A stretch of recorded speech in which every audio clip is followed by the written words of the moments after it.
ഇന്ന് നമുക്കൊരു കവിതയില്ല. കാലം കടന്നുപോയി, ബാല്യം കടന്നുപോയി, കൗമാരയൗവനം വിട്ടൊഴിഞ്ഞു. മധ്യവയസ്സിലായി ഞാനിപ്പോഴെന്നാലും മനസ്സിലിപ്പോഴും ബാല്യം തന്നെ.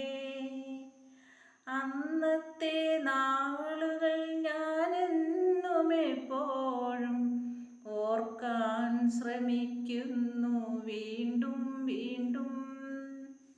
കന്നും കിടാങ്ങളും കാലിപൂട്ടുന്നോരും എല്ലാവരും ഇന്ന് പോയി മറഞ്ഞു. പണ്ടു കറുപ്പൻ കിളച്ചു പയറിട്ട മണ്ണെല്ലാം ഇന്ന് കാടുകേറി. നെല്ലു വിതയ്ക്കലും ഞാറു പറിക്കലും ഞാനും